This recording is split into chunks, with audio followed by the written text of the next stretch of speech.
கர்த்தருடைய நாமத்துக்கு மகிமை உண்டாவதாக.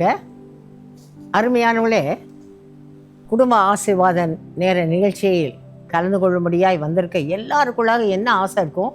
குடும்பம் ஆசீர்வதிக்கப்படணும். என் குடும்பத்தில் கர்த்தர் எதிர்பார்க்க நன்மையை கர்த்தர் கொடுக்கணும். என் குடும்பத்தை மற்ற முன்பாக சாட்சியாக நிறுத்தணும் அப்படின்னு சொல்லி எல்லாருக்குமே வாஞ்சி உண்டு. ஆண்டவர் சமூகத்தில் போகிற நம்ம, ஆண்டவரே என்னை ஆசீர்வதிங்க ராஜா, என் குடும்பத்தை ஆசீர்வதிங்க, என் பிள்ளைகளெல்லாம் ஆசீர்வதிங்க, எனக்கு இந்த நன்மை வேணும், என் மன விருப்பம் இது, எனக்கு இந்த நன்மையை தாருங்க ராஜா, என் மன விருப்பம் இது, என் வேண்டுதலை நிறைவேற்றி என்னை என் குடும்பத்தையும் சாட்சியாக நிறுத்துங்க. இது எல்லாருடைய விண்ணப்பம். எல்லாருக்கும் அந்த வாஞ்சை உண்டு. ஏன்னா ஆசீர்வதிக்கிறவர் கர்த்தர். நான் உன்னை ஆசீர்வதிப்பேன், நீ ஆசீர்வாதமாக இருப்பா என்று சொன்ன கர்த்தர் ஒருவர் தான் நம்மை ஆசீர்வதிக்க முடியும். பணமோ சொத்துக்களோ சம்பாத்தியமோ நமக்கு நிலையான நிரந்தரமான ஆசீர்வாதத்தை தர முடியாது. அப்போ கர்த்தருடைய சமூகத்தில் வந்து நம்ம ஆசீர்வாதத்தை பெற்றுக்கொள்ள முடியும். அந்த கர்த்தருடைய வார்த்தை சொல்லுகிறது, மீகா 6வது அதிகாரம் 8வது வசனம் இப்படியாய் சொல்லுகிறது, கர்த்தரிடத்தில் மனத்தாழ்மையாய் நடந்து கொள்ளுவதை தவிர கர்த்தர் உன்னிடத்தில் எண்ணத்தை எதிர்பார்க்கிறார். அப்போ ஆசீர்வதிக்கிற கர்த்தர் நம்மகிட்ட எதிர்பார்ப்பது என்னன்னா, மனத்தாழ்மையாய் நடந்து கொள்ளணும். நம்ம மனத்தாழ்மையை கர்த்தர் எதிர்பார்க்கிறார். அருமையானவர்களே, ஆணுடைய வார்த்தை சொல்லுகிறது, தாழ்மையுள்ளவருக்கு கர்த்தர் கிருபை அளிக்கிறார் என்று. தன்னைத்தான் தாழ்த்துகிறவன் உயர்த்தப்படுவான் என்று.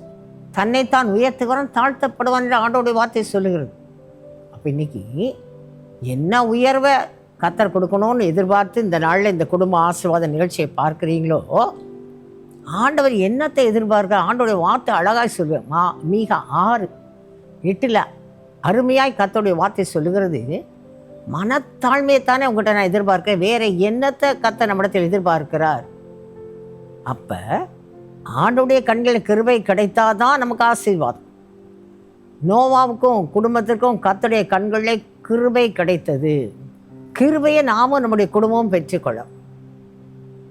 ஆண்டவரே நோவாவை குறித்து சாட்சி சொல்லும்படியா உத்தமன், ஆண்டவரே சாட்சி சொல்லும்படியாய் நோவாவுக்குள்ளாய் தேவ சமூகத்தில் கர்த்தருக்கு பயப்படுற பயம் மனத்தாழ்மையாய் ஆண்டோடைய சமூகத்தில் நடந்து கொண்டார். இன்றைக்கும் கர்த்தர் சொல்லுகிறாங்க, மனத்தாழ்மையை கற்றுக்கொள்ள. ஆண்டவர் கூட பாருங்க, தன்னை சிலுவையின் மரண பரியந்தம் தன்னை தாழ்த்தினார். ஆகினால் எல்லா முழங்கால்கள் முடங்கும்படியான மேலான நாமத்தை பிதாவானவர் இயேசுக்கு கொடுத்தார். அப்போ இயேசுவே தன்னை சிலுவையின் மரண பரியந்தம் தன்னை தாழ்த்தினார். ஆகினால தான் எல்லா முழங்காலும் முடங்கும்படியான மேலான ஒரு ஆசீர்வாத உயர்வை பிதா தேவன் அவருக்கு கொடுத்திருந்தார். இன்னைக்கு அருமையான என்ன ஆசீர்வாதத்தை எதிர்பார்க்குறீங்களோ, ஆண்டவருடைய சமூகத்தில் ஆண்டவரே என்னை தாழ்த்துகிறேன், என்னுடைய சுய ஞானத்தினாலோ எந்த பலத்தினாலோ என் சம்பாத்தியத்தினாலும் ஒன்றும் இல்லை. ஒருவேளை நல்லா சம்பாதிக்கலாம், ஆயிரக்கணக்கான சம்பாதிக்கலாம், சொத்துக்கள் இருக்கலாம், ஆஸ்திகள் இருக்கலாம்.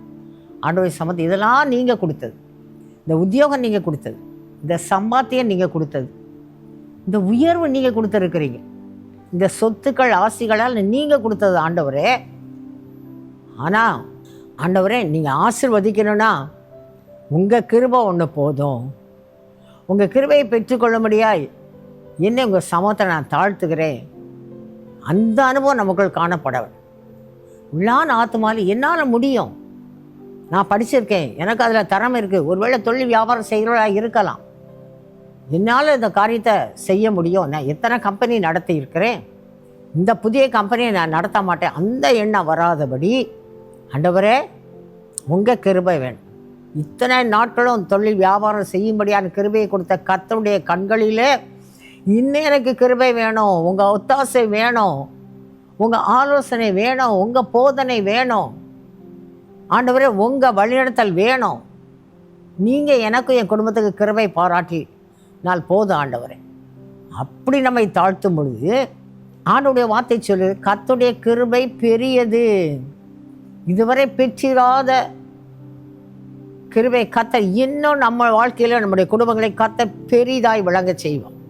ஆண்டவருடைய வார்த்தையின்படி எபேசியர் 3:20 படி நீங்கள் எண்ணியதற்கும் நினைத்ததற்கும் வேண்டிக் கொண்டதுக்கு அதிகமாக கர்த்தர் பெரிய காரியங்களை கர்த்தர் செய்வோம். இந்த நாளிலும் கூட அப்படியாய் கர்த்தருடைய வார்த்தையின்படி தாழ்த்தும் பொழுது கர்த்தர் உங்கள் மன விருப்பங்களை கர்த்தர் நிறைவேற்றுவாங்க. பாருங்க, நம்ம பார்க்கலாம் வேதாகமத்தில் 2 மனுஷன் ஜெபிக்கும்படியாக கடந்து போனாங்க. ஒருவன் ஆண்டவருடைய சமத்த பரிசேயன் என்று சொல்லப்பட்டிருக்கு. இந்த பரிசேயன் எப்படி ஜெபிக்கிறாரு? ஆண்டவரே, இந்த அநியாயக்காரரை போல அல்ல, இந்த விபச்சாரக்காரரை போலவும் அல்ல, இந்த ஆயக்காரனை போலவும் அல்ல. ஆண்டவரே, நான் வாரத்தில் 2 நாள் உபாசிக்கிறேன், தசமபாகலாம் நான் செலுத்துகிறேன் ஆண்டவரேன்னு சொல்லி ஜெபம் பண்ணுறார். ஆனால் அதே நேரத்தில் பாருங்கள், ஆயக்காரன் என்ன சொல்கிறார்? ஆண்டவரே, ஆண்டவர் சமத்தை நிற்கக்கூட தைரியம் இல்லாதபடி தூரத்தில் நின்று ஆண்டவர் சமத்தை தன்னை தாழ்த்துகிறார். ஆண்டவரே, என் மேல் கிருபையாயிரும். என்ன கேட்குறாரு? ஆண்டவரே, நீங்கள் கிருபை பாராட்டிட்டா போதும், என் மேல் நீங்கள் கிருபையாக இருங்க ஆண்டவரே.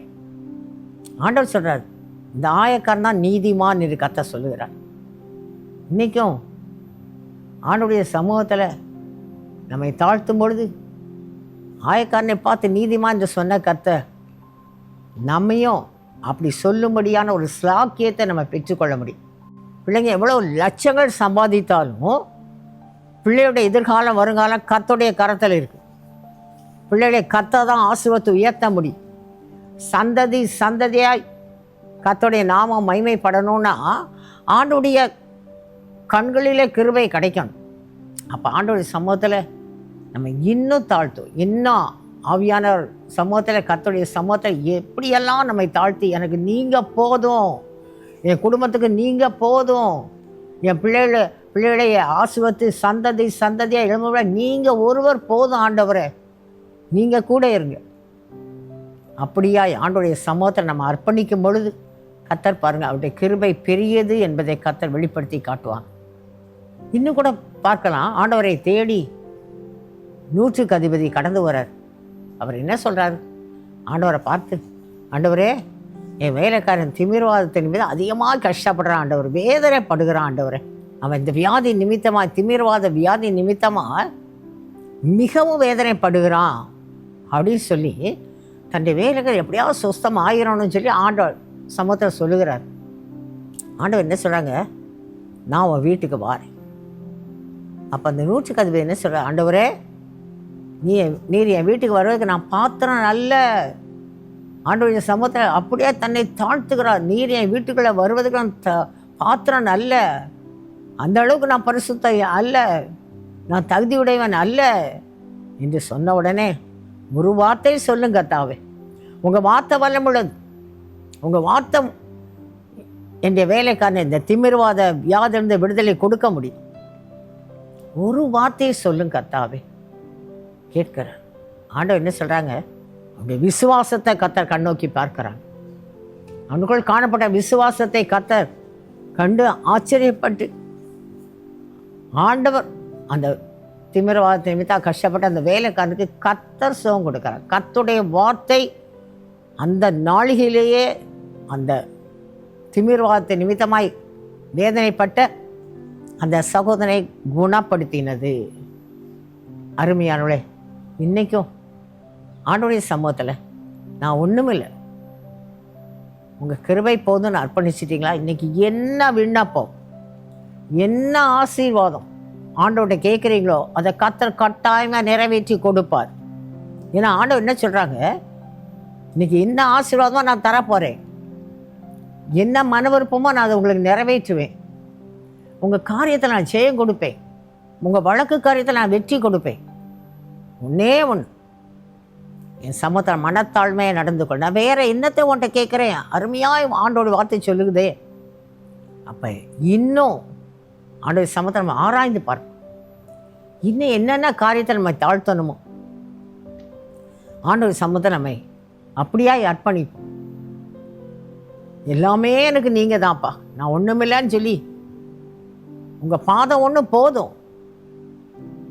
இந்த ஆண்டோடைய சமத்தை அர்ப்பணிக்கும் பொழுது மரியாள் ஆண்டோடைய பாதத்தில் காத்திருந்த மரியாளை பார்த்து கத்த என்ன சொன்னாங்க? நல்ல பங்கை தெரிந்து கொண்டாள். அப்போ நல்ல பங்கு இன்னைக்கு உண்டு. நம்ம நினைச்சிடாத ஆசீர்வாதம் வழியை கத்தர் உங்களுக்கு திறக்க போகிறாங்க.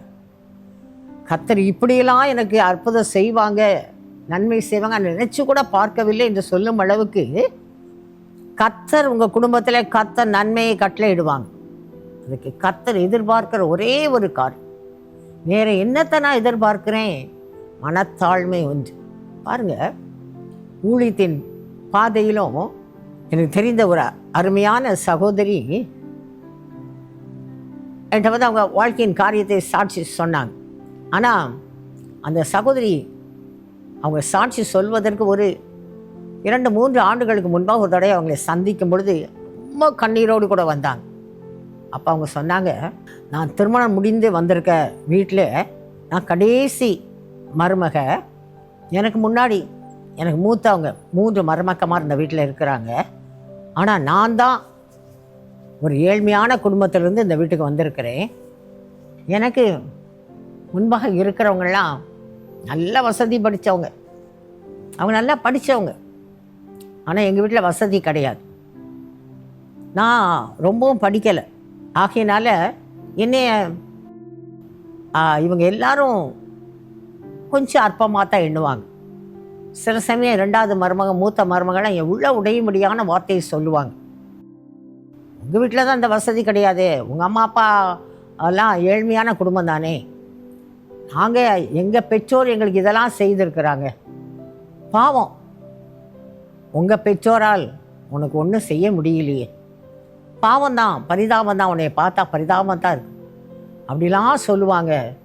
முதல் முறை என்னை பார்த்த பொழுது அப்படி கண்ணீர் வடித்தாங்க. ஒரு நாளைக்கு ஒரு முறையாவது அந்த மூத்த மருமகளும் 2வது மருமகளும் கடைசி மருமகளாக என்னை பார்த்து சொல்லுவாங்க. அப்படி ரொம்ப அப்படி அற்பமாக ஒரு பரியாசமான சிரிப்போடு என்னை பார்த்து சொல்லிடுவாங்க. அந்த வார்த்தை என் உள்ளத்தை அப்படியே நொறுக்கிடும். நான் எத்தனையோ நாள் சொல்லியிருக்கிறேன், என் பெற்றோர்கிட்ட கூட சொல்லியிருக்கிறேன், உங்களால் முடிஞ்ச காரியத்தை திருமணம் முடிஞ்சு கொடுத்துட்டீங்க, இனி அவ்வளோதான் நினைக்காத, உங்களால் முடிந்த காரியத்தை எனக்கு செய்யுங்க. ஏன்னா மற்றவங்களாம் அவங்க பெற்றோர் அவங்களுக்கு பல காரியங்களை செய்கிறாங்க, பல பொருட்கள் வாங்கி கொடுக்குறாங்க, அவங்களுக்கு பணம்லாம் கொடுக்குறாங்க, அவங்க எல்லோரும் நீ ரொம்ப நிந்திக்கிறாங்க, பரியாசம் பண்ணுகிறாங்க அப்படின்னு சொன்னேன். அப்படி கூட சொன்னது உண்டு. ஆனால் எங்கள் பெற்றோரால் முடியாது. அந்த சகோதரி சொன்ன ஒரு காரியம் எங்கள் பெற்றோரால் முடியாது. அப்போ எங்கள் பெற்றோர் சொல்லுவாங்க, உன்னை ஆசீர்வதிக்கிற கர்த்தர் தான், அந்த கர்த்தருடைய சமூகத்தில் ஜெபம். இந்த நிந்திக்கிற உங்கள் குடும்பத்தில் உள்ளவங்க, நீ கர்த்தருடைய பிள்ளை, உன் கூட கர்த்தர் இருக்கிறார் என்பதை அறிந்து கொள்ளும்படியாக கர்த்தர் உன்னை சாட்சியாக நிறுத்துவாங்க. இதைத்தான் எங்கள் பெற்றோர் சொல்லுவாங்க. முதல்ல சந்திக்கும் போது அந்த சகோதரி அப்படி சொன்னாங்க. எங்கள் பெற்றோர் சொல்லுகிற காரியமே, நீ ஜெபம், கர்த்தர் கூட இருக்கிறான்றதை வெளிப்படுத்தி காட்டுவாங்க. கர்த்தர் கூட இருந்துட்டா போதும், அது ஒரு விசேஷித்த ஆசீர்வாதம். அதுக்கப்புறம் எங்கள் பெற்றோரை தொந்தரவு பண்ண மாட்டேன். நான் அதுக்கப்புறம் ரொம்ப ஜெபித்தேன், ஆண்டவர் நீங்கள் தான் அந்த வீட்டுக்கு என்னை கொண்டு வந்திருக்கிறீங்க. எங்கள் வீட்டில் வசதி கிடையாது, ஆனால் என்னை அற்பமாக எண்ணுறாங்க.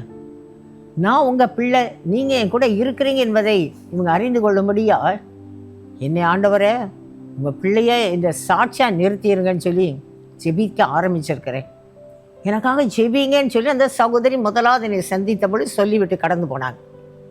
அதுக்கப்புறம் அவங்கள பார்க்கல. இடையில எப்பொழுதாவது ஃபோன் மூலமாய் என்னோடு கூட தொடர்பு கொண்டு ஜெபிங்கக்கா அப்படின்னு சொல்லுவாங்க. ஆண்டவரே உங்கள் ஆண்டவரே நீங்கள் அந்த இடத்துல சாட்சியாக நிறுத்த போகிறீங்கன்னு சொல்லி விசுவாசத்தோடு ஸ்தோத்தரித்து ஜெபிப்பது உண்டு. அருமையானவர்களே, அதுக்கப்புறம் பாருங்கள், முதல் சந்திப்பு அப்புறம் ஒரு 2-3 வருஷம் கழித்து ஒரு நாள் வந்தாங்க. இடப்பட்ட நாட்களில் ஃபோன் பேசிக்கொள்வோம். அவங்க ஜெபிக்க முடியாது சொல்லுவாங்க. கர்த்தருடைய வல்லமையான நாமத்தால் ஜெபிப்பேன். பாருங்கள், அவங்க திரும்ப வரும்பொழுது அதிக சந்தோஷத்தோடு கூட வந்தாங்க. அப்போ அவங்க சொன்ன ஒரு காரியம், கடந்த ஒரு 8-9 மாதங்களாக இந்த குடும்பத்தில் கர்த்தர் நீ சாட்சியாக நிறுத்திட்டாங்க. ஆண்டவருடைய சமூகத்தில் நான் முதலாவது உங்கள் ஜெபிக்கப்படியாக வந்தேன். அதுக்கப்புறம் ஆண்டவரே நான் ஒன்றுமில்லை உங்கள் கரத்தில் தாழ்த்தி ஒப்பு கொடுக்குறேன், இந்த இடத்துல நீ சாட்சியாக நிறுத்த உங்களால் மாத்திரம்தான் முடியும்னு சொல்லி ஜெபிக்கக்கூடிய ஜெபாவியை கர்த்தர் கொடுத்தாங்க. வேறு ஒன்றும் இல்லை, அந்த பணமும் இல்லை, எங்கள் பெற்றோரால் உதவி செய்ய முடியாது, வேறு எதுவுமே இல்லை. உங்கள் கிருபை கடந்து வந்துட்டா போதும், உங்கள் கண்ணில் இறக்கம் கிடச்சிட்டா போதும், என்னை இந்த குடும்பத்தை நீங்கள் சாட்சியாக நிறுத்த முடியும். என்னை நிந்திக்கிற பரியாசம் பண்ணுகிறவங்களுக்கு முன்பாக ஆண்டவர் நீங்கள் கூட இருக்கிறீங்க, அந்த கனத்தை எனக்கு தாங்கன்னு சொல்லி ஜெபிக்க ஆரம்பித்தேன். ஜெபித்து கொண்டே இருந்தேன். நீங்களும் எனக்கு இப்படிலாம் ஆலோசனை கொடுத்தீங்க. ஆண்டவர் மாத்திரம் சார்ந்து கொள்ளும். உயர்த்துகிறவர் கர்த்தர் ஒருவர் தான், சாட்சியாக நிறுத்துகிறவர் இயேசு ஒருவர் தான். நிந்திக்கப்பட்ட அதே இடத்துல கனத்துக்குரிய பாத்திரமாக நிறுத்துகிறவர் இயேசு ஒருவர் தான். இயேசுவால் தான் இந்த குடும்பத்தில் நீங்கள் கர்த்தருடைய பிள்ளை என்பதை வெளிப்படுத்தி காட்ட முடியும்னு சொன்ன ஆலோசனைப்படி ஆண்டவரை சார்ந்து கொண்டேன். பெற்றோர் அப்படி தான் சொன்னாங்க. கர்த்தருடைய கிருபை இப்போ 8-9 மாதங்களாக என்கிட்ட வந்து அந்த மூத்த 2 மருமக்கமாரும் அவங்க பிரச்சனையே சொல்ல ஆரம்பித்தாங்க. அவங்களுக்கெல்லாம் இப்படி ஒரு பலவீனம் இருக்குது, அவங்களுக்கு இப்படி பிரச்சனை இருக்குன்றது எனக்கு தெரியாது. ஆனால் அவங்க வந்து நிஜமாகவே உள்ள உடையும்படியான வார்த்தைகள் எவ்வளோ சொல்லியிருக்கிறோம். அதெல்லாம் நீ பொருட்படுத்தாதபடி நீ உன் வேலை உண்டு, குடும்ப காரியம் உண்டு, கர்த்தருடைய சமுத்திரம் ஜெபிக்கிற, நாங்கள் என்ன சொன்னாலும் எங்கள்கிட்ட கோபப்படவோ எரிச்சல் பட்ட நாளே கிடையாது. எங்கள்கிட்ட அன்பாக தாழ்மையாக நீ நடந்து கொள்கிற, மெய்யாகவே கர்த்தர் கூட இருக்கிறார். நீ ஒரு ஜெபிக்கிற சகோதரி, இயேசுவன் கூட இருக்கிறார். ஆகையினால நீ எங்களுக்காக இந்த காரியத்துக்காக ஜெபிக்கும் பொழுது உன் ஜெபத்தின் மூலமாய் கர்த்தர் எங்களை ஆசீர்வதிப்பார், என் பிள்ளைகளை ஆசீர்வதிப்பார். எனக்காக ஜெபி என்று சொல்லி கர்த்தர் அந்த சகோதரியை அழைச்சிட்டு வந்தாங்களாம். அந்த சகோதரியை பார்க்கும்போது சொல்கிறாங்க, நான் நினச்சே பார்க்கல, என்னை அப்படி ஏறிட்டு பார்ப்பாங்க, அப்படி அற்பமாக பார்ப்பாங்க. ஆனால் என்கிட்ட வந்து என் கையை பிடித்து உன் ஜெபத்தை கர்த்தர் கேட்பாங்க. என் குடும்பத்தில் என் பிள்ளை ஆசீர்வாதி ஜெபி என்று சொன்னாங்க. ஆண்டோடைய சமூகத்தில் நான் ஜெபிக்க ஆரம்பித்தேன். இன்றைக்கி அவங்களுக்குள்ள கர்த்தர் மாற்றத்தை கர்த்தர் கொடுத்துருக்குறாங்க. தேவ அன்பினால் அவங்களுக்கு கர்த்தர் நிரப்ப ஆரம்பிச்சிட்டாங்க. இன்றைக்கி அதே இடத்துல ஆண்டவருடைய சமூகத்தில் ஆண்டவர் மாத்திரம் சார்ந்து, ஆண்டவரே என்னை தாழ்த்துக்கிறேன், இந்த இடத்துல உங்கள் கிருபையினாலே என்னை நிரப்பி சாட்சியாக நிறுத்துங்கன்னு ஜெபித்தேன். கர்த்தர் என்னை சாட்சியாக நிறுத்தினாங்க. அந்த சகோதரி சாட்சியாய் சொன்னாங்க. இன்றைக்கி அந்த குடும்பத்துக்கே கர்த்தர் அந்த சகோதரி ஒரு ஆசீர்வாதத்தின் பாத்திரமாக கர்த்தர் வைத்திருக்கிறாங்க. அருமையான இன்றைக்கி ஒரு வேளை குடும்பத்தினரே உங்களை அற்பமாக எண்ணலாம், உங்கள் ஒதுக்கலாம். நீங்கள் திருமணம் முடிந்து போன வீட்டிலே உங்களை அற்பமாக ஒதுக்கி வைக்கலாம், அல்ல உத்தியோக ஸ்தலத்தில் உங்களை அற்பமாக எண்ணலாம். ஆண்டவருடைய சமூகத்தில் ஆண்டவரே இந்த நிலைமையில் நீங்கள் எனக்கு போதும், உங்கள் கண்களில் கிருபை கிடைச்சிட்டா போதும், நீங்கள் எனக்கு இரக்கம் பாராட்டுங்க. ஆண்டவர் சமூகத்தில் மனத்தாழ்மையாய் ஆண்டவரை நீ தாழ்த்துக்கிறேன். இந்த நிந்தனை பரியாசம் பாடு எதிர்ப்பு தடைக்கு மத்தியில் உங்கள் சமூகத்தை என்னை தாழ்த்துக்கிறேன்னு சொல்லி தாழ்த்திடுங்க. ஆண்டவர் தன்னைத்தான் தாழ்த்துவர் உயர்த்தப்பட அந்த வார்த்தையின்படி கர்த்தர் உங்களை உயர்த்துவாங்க, உங்கள் குடும்பத்தை உயர்த்துவாங்க. யார் உங்களை நிந்தித்தாங்களோ, யார் உங்களை பரியாசம் எண்ணினாங்களோ, அந்த கண்கள் ஆச்சரியப்படும்படியாய் கர்த்தர் உங்களை கனப்படுத்துவாங்க. உங்கள் தொழிலை ஆசீர்வதித்து கர்த்தர் ஒரு உயர்வை கொடுப்பாங்க. உத்தியோக ஸ்தலத்தில் கர்த்தர் உங்களை உயர்த்துவாங்க. அதை கண்டு பல கண்கள் ஆச்சரியப்படும். இப்பொழுது கூட கர்த்தர் சொல்லுகிறாங்க, உங்களை அப்படியா அர்ப்பணிக்கும் பொழுது கர்த்தர் சொல்லுகிறாங்க, உங்களுக்கு முன்பாக எனக்கு பயப்படுற பயம் கடந்து செல்லும் என்ற வார்த்தையின்படி கர்த்தர் உங்களை கனப்படுத்துவாங்க, நடத்துவாங்க, மேன்மைப்படுத்துவாங்க, மகிமைப்படுத்துவாங்க. அந்த ஆசீர்வாதத்தை பெற்றுக்கொள்ளும்படியா நாம் ஜெபிக்கலாம். நாம் ஜெபிப்போம். ஸ்தோத்தரிக்கிற ராஜா, நாங்களுமே நன்றியோடு துதிக்கிறோம், ஸ்தோத்தரிக்கிறோம் ஐயா. இந்த நாள் என்னோடு கூட இணைந்து ஜெபிக்கிற ஒவ்வொருவரோடும் ஆண்டவரே கர்த்தாவே, நீ இடைப்பட்ட வார்த்தைகளுக்காய் நன்றி தகப்பனே. என்னென்ன ஆசீர்வாதம், என்னென்ன நன்மையை ஆண்டவர் எதிர்பார்த்து இந்த வேளையில் ஜெபத்தில் காத்திருக்கிறாங்களோ, நீங்கள் சொன்ன ஆலோசனைப்படி ஆண்டவரே மனத்தாழ்மையாக நடந்து கொள்ளக்கூடிய கிருபையை கர்த்தர் கொடுத்துருங்க ராஜா. உங்கள் சமூகத்தில் என்னால் முடியும் என்று சொல்லாதபடி, என் சம்பாத்தியத்தால் முடியும், என் திறமையினால் முடியும், முடியும், என் பலத்தினால் முடியும் என்று சொல்லாதபடி ஆண்டவரே உங்க கிருபை ஒன்று போதும், உங்க கண்ணில் இரக்கம் கிடைச்சிட்டா போதும் என்று ஆண்டவரே உங்க சமூகத்துல தாழ்த்தி ஆண்டவர் அர்ப்பணித்து காத்திருக்க கர்த்தர் கிருபை பாராட்டுங்க ராஜா. அப்படியா இந்த நாள்ல ஜெபத்தில் என்னோடு கூட இணைந்து ஜெபிக்கிற ஒவ்வொருக்குள்ளாய் கர்த்தருடைய ஆவியின் கிரியை நடப்பிக்கிற தயவுக்காய் நன்றி. தாழ்மையுள்ளவன் உயர்த்தப்படும் அந்த வார்த்தையின்படி, தன்னைத்தான் தாழ்த்துகிற உயர்த்தப்படும் அந்த வார்த்தையின்படி ஆண்டவரே இந்த நாளில் ஆண்டவரே உங்க சமூகத்தில் தாழ்த்தி ஜெபிக்கிற ஒவ்வொரு கர்த்தர் உயர்த்தப்படுற தயவுக்காய் நன்றி. உன்னதங்களை அமரச் செய்கிற தயவுக்காய் நன்றி. தடைகள் இயேசுவின் நாமத்தில் மாறுகிறபடியால் நன்றி. எந்த இடத்துல நிந்திக்கப்பட்டாங்களோ, எந்த இடத்துல பரியாசனம் எண்ணப்பட்டாங்களோ அந்த கண்கள் ஆச்சரியப்படும் வண்ணமாக கர்த்தர் சாட்சியா நிறுத்தப்படுற கிருபைக்காய் நாங்கள் நன்றி செல்லுகிறோம் ஐயா. தொடர்ந்து ஆண்டவர் உங்க சமூகத்தில் தாழ்த்தி உங்க கிருபைக்காய் காத்திருக்கக்கூடிய ஜெபாவியை ஒருத்தர் கொடுத்திருக்கிற என் கர்த்தர் அப்படியே பொறுப்படுத்திக் கொள்கிற தயவுக்காய் நன்றி. உங்க நாம மகிமைப்படப்படுற தயவுக்காய் நன்றி செல்லுகிறோம். தாழ்த்தி ஒப்பு கொடுக்கிறோம். உங்க நாம மாத்திரம் உயர்த்தப்படட்டும். இயேசுவின் மூலம் ஜெபம் கேளும் நல்ல பிதாவே, ஆமென். அருமையான கர்த்தர் ஜெபத்தை கர்த்தர் கேட்டாங்க. ஒவ்வொரு நாளும் தேவ சமூகத்தில் மனத்தாழ்மையாய் நடந்து கொள்வோம். அதை எதிர்பார்க்கிற கர்த்தருடைய சமூகத்தில் எல்லாமே நீங்க தான் இதை தாழ்த்த முடியுது. இனி வரும் நாட்களில் கர்த்தர் தம்முடைய கிருபையை உங்களிலும் உங்க குடும்பங்களிலும் பெரிதாய் வழங்க பண்ணுவார். ஆமென். இயேசு விடுவிக்கிறார் யூடியூப் சேனலை சப்ஸ்கிரைப் செய்திடுங்கள். சப்ஸ்கிரைப் பட்டனை கிளிக் செய்து பெல் சின்னத்தையும் கிளிக் செய்து அன்றாட புது நிகழ்ச்சிக்கான தகவலை பெற்றிடுங்கள்.